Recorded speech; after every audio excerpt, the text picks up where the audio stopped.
One function of a lubrication system is to reduce friction. Friction occurs between all surfaces in contact. When moving surfaces come together, friction tends to slow them down. Sometimes that's just what's wanted. Friction can be useful. But it can also cause serious damage. It can make metal parts so hot they melt and fuse together. When that happens, an engine is said to have seized. How long an engine lasts depends to a large extent on how well it's lubricated, especially at the points of extreme loading. So lubrication reduces unwanted friction and controls it where it is useful. It reduces wear on moving parts. Clearances fill with oil so that engine parts move or float on layers of oil instead of directly on each other. Much less power is needed to move them, and that's a plus. It helps cool an engine. It collects heat from the engine, then returns to the sump where it cools. It helps absorb shock loads. A power stroke can suddenly put as much as 2 tons force on main bearings. Layers of oil cushion this loading. Oil is also a cleaning agent. It collects particles of metal and carbon and carries them back to the sump. Larger pieces fall to the bottom.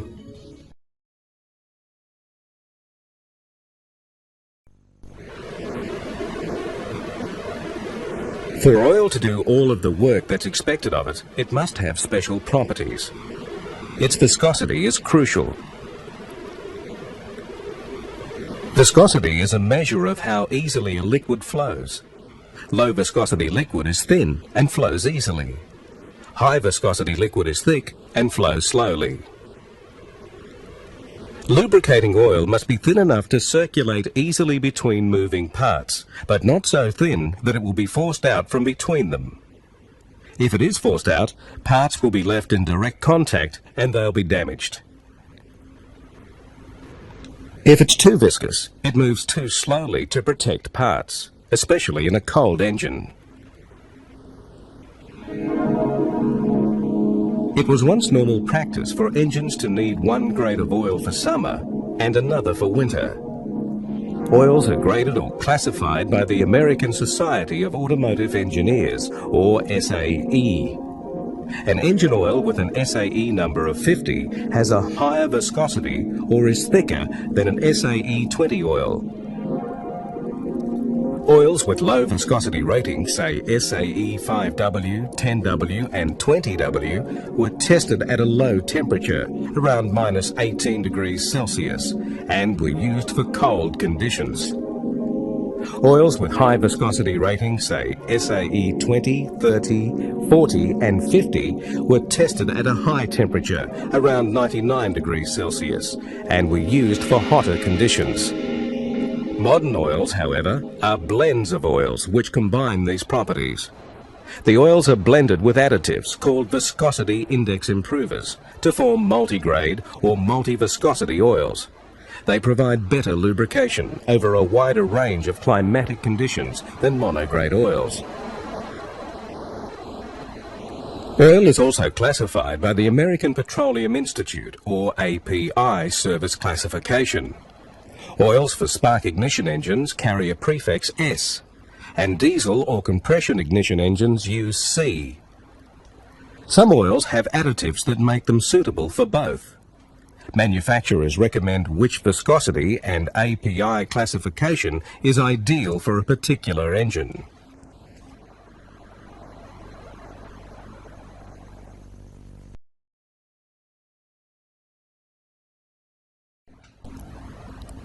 Special chemicals called additives are added to the base oil by the oil companies. Different combinations of these additives allow the oil to do different jobs in an engine. Extreme pressure additives coat parts with a protective layer so that the oil resists being forced out under heavy load. Oxidation inhibitors stop very hot oil combining with oxygen in air to produce a sticky material like tar that clogs galleries. Corrosion inhibitors help stop acids forming that cause corrosion, especially of bearing surfaces. Anti-foaming agents reduce the effect of oil churning in the crankcase and minimize foaming. Detergents reduce carbon deposits on parts like piston rings and valves. Dispersants collect particles that can block the system, separate them from each other and keep them moving. Then they will be removed when the oil is changed.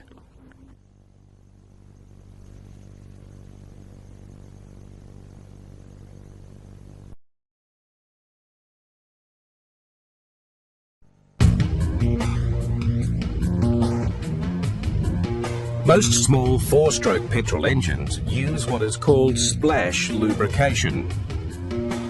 On horizontal crankshaft engines, a dipper on the bottom of the connecting rod scoops up oil from the crankcase for the bearings. In this engine, it is also able to splash oil up to the valve mechanism. Alternatively, an oil slinger can be driven by the camshaft.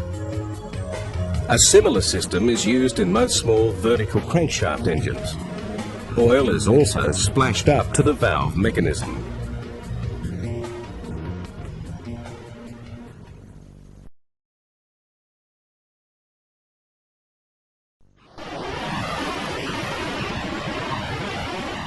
Modern vehicle engines use a pressure or force feed lubrication system where the oil is forced around the engine under pressure.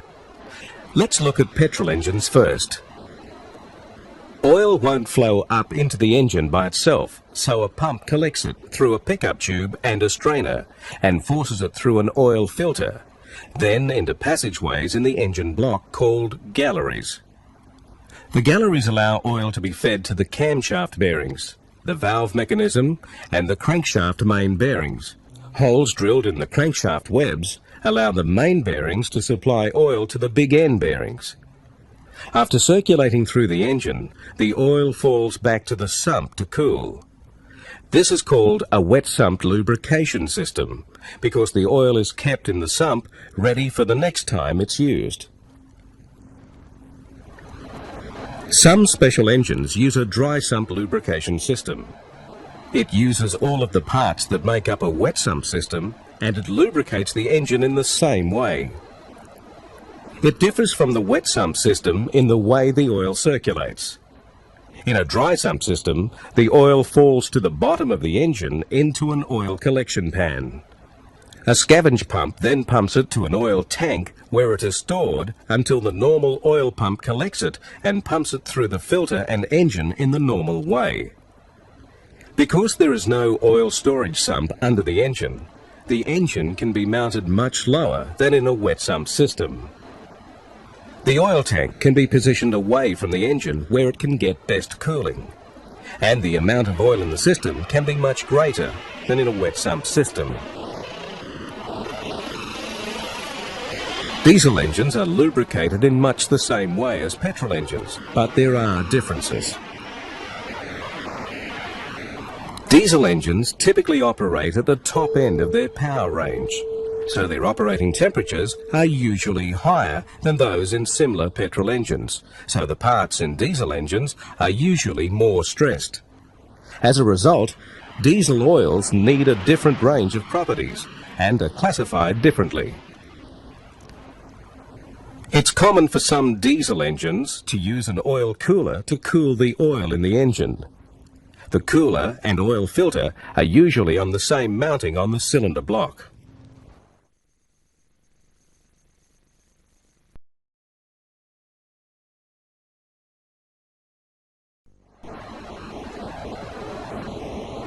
Some two-stroke petrol engines use an oil injection system. This system doesn't need the oil and petrol mixed manually. An engine-driven oil pump takes oil from a tank and pumps a measured amount directly into the engine, where it will mix with the fuel and lubricate the internal engine parts. The pump delivers the correct amount of oil for the engine speed and the throttle setting, which makes it a more precise system than running the engine on a fixed oil-petrol mixture.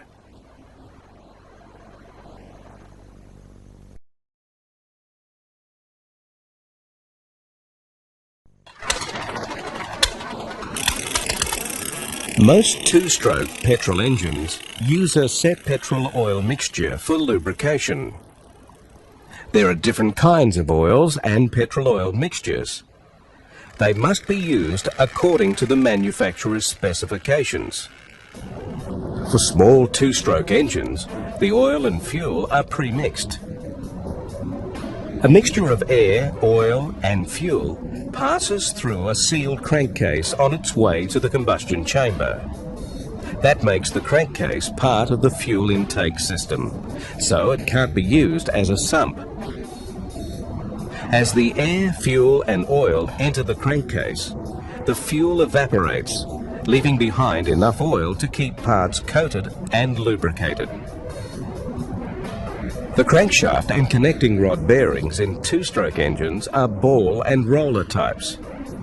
Because the parts of this kind of bearing only roll over each other, they only need a minimum of lubrication.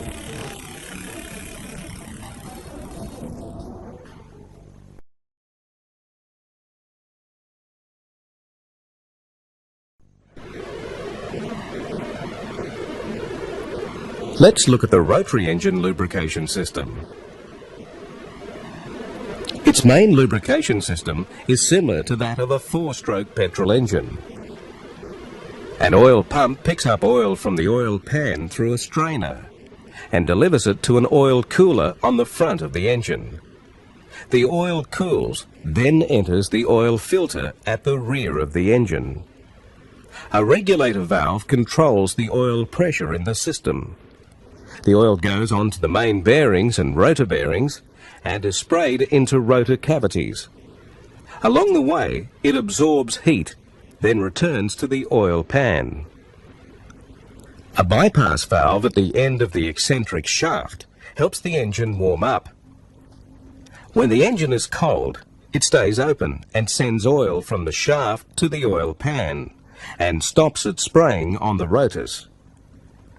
As the engine heats, the valve starts to close.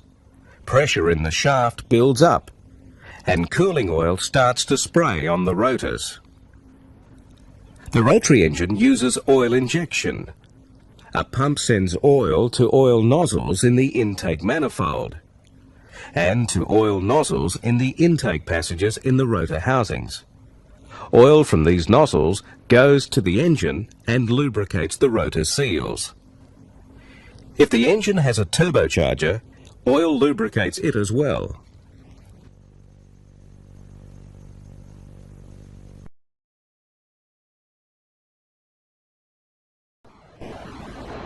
This section examines the sump. The sump is bolted to the engine under the crankcase. It is a reservoir or storage container for the engine lubricating oil and a collector for oil returning from the engine lubricating system. The sump can be formed as a thin sheet metal pressing and shaped to ensure that oil will return to its deepest section. The oil pickup tube and strainer are located in this deep section to ensure they stay submerged in oil and to prevent air being drawn into the oil pump. Some high-performance vehicles have a windage tray fitted to prevent churning of the oil by the rotation of the crankshaft. Baffles prevent oil from surging away from the pickup during cornering, braking and accelerating. The sump's large external surface area helps heat transfer from the oil to the outside air. In some designs, the sump is an aluminium alloy casting with fins and ribs to assist in this heat transfer.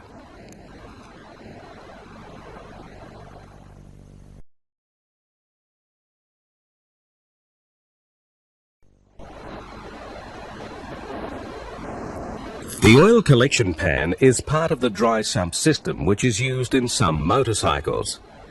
It replaces the sump in the wet sump system, but it is much smaller. It collects the oil after it is circulated through the engine and directs it to the pickup strainer on the scavenge pump. Since no oil is stored in the engine in this system, a dipstick that is normally used to check oil levels in the sump is not needed.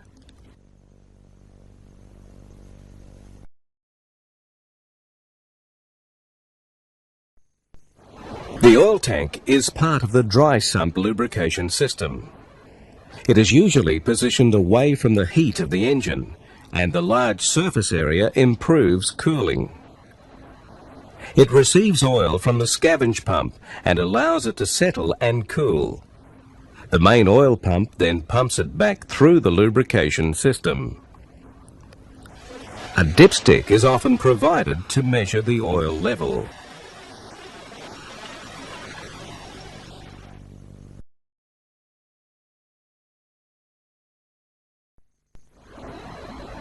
Between the sump and the oil pump is a pickup tube with a flat cup and a strainer immersed in the oil.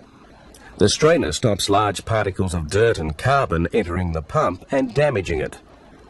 The pickup tube leads to the inlet of the oil pump on the low pressure side of the pump.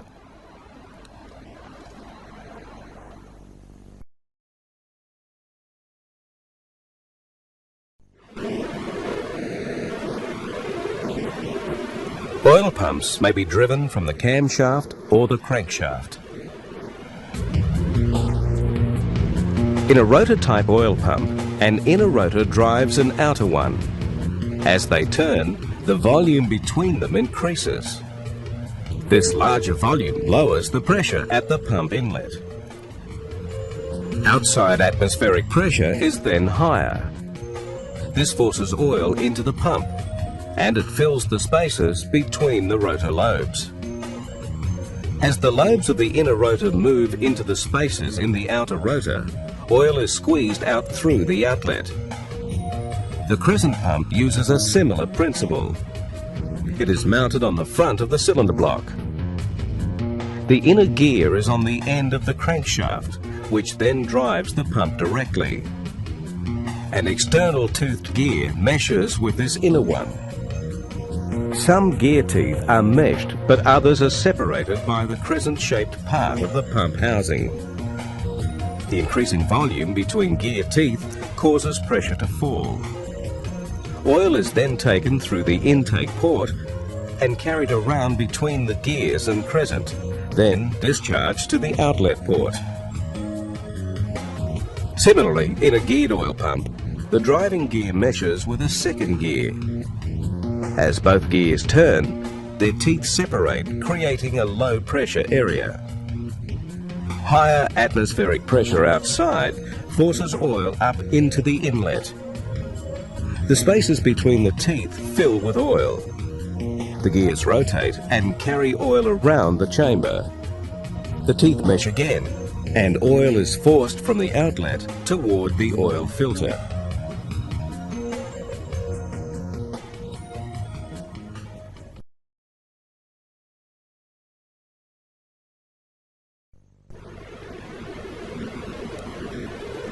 A normal pump is capable of delivering more oil than an engine needs.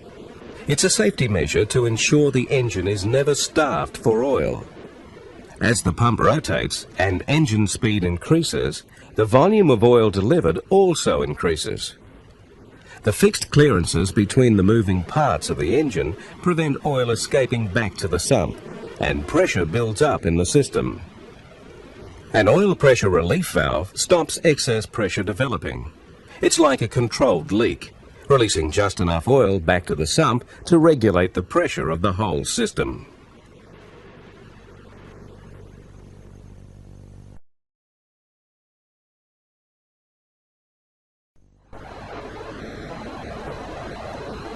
This section examines oil filters.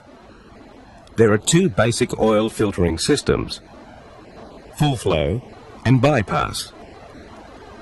The full flow type filters all of the oil before delivering it to the engine. The bypass type only filters some of the oil. The full flow type is the more common. Its filter uses pleated filtering paper in a metal housing to collect harmful particles. Normally, all oil goes through the filter before it gets to the engine. But if the filter clogs up, it can starve an engine of oil. As a safety measure, full flow filters have a bypass valve. If the filter clogs, this valve opens and directs unfiltered oil to the engine. Dirty oil is better than none at all. Most oil filters on diesel engines are larger than those on similar petrol engines. And some diesel engines have 2 oil filters. Diesel engines produce more carbon particles than petrol engines, so the oil filter can have a full flow element to trap larger impurities and a bypass element to collect sludge and carbon soot. In a bypass system, the bypass element filters only some of the oil from the pump by tapping an oil line into an oil passage. It collects finer particles than a full flow filter. After this oil is filtered, it goes back to the sump.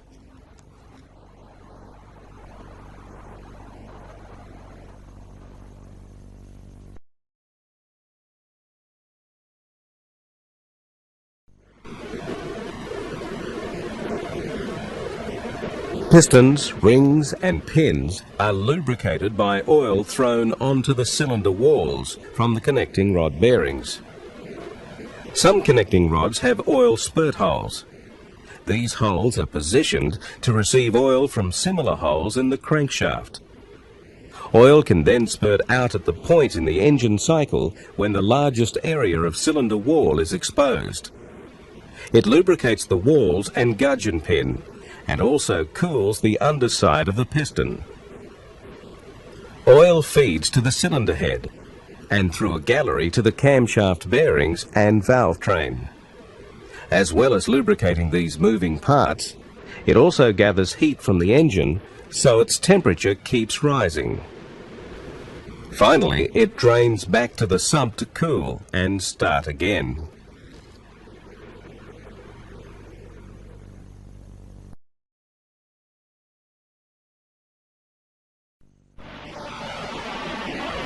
If a lubrication system fails, it's serious, so it's crucial to know it's working. If oil pressure falls too low, a pressure sensor in a gallery can light up a warning light or register on a gauge. Low oil pressure can mean a lack of oil. It may have leaked away, or it may have been burned. This can be caused by worn piston rings which let oil into the combustion chamber. Some engines even use an automatic cutout that turns off the engine if oil pressure falls too low. Too little oil in the engine is a problem, but so is too much. The crankshaft can whip it into foam and cause leaks by flooding the seals. Of course, the simplest indicator of oil level is still the dipstick.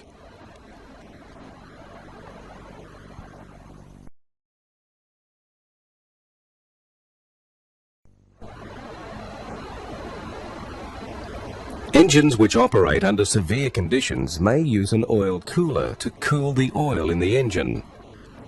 In diesel engines, the oil cooler and oil filter are often on the same mounting on the cylinder block. The oil cooler is a heat exchanger. It transfers heat from the oil to coolant from the cooling system. Coolant circulates through tubes in the cooler, and oil fed from the lubrication system surrounds the tubes. As the coolant circulates, heat is removed from the oil. In another design, the oil cooler is mounted in the airstream at the front of the vehicle. This type of oil cooler uses the flow of air passing across its fins to cool the oil circulating through it. It is called an oil-to-air heat exchanger.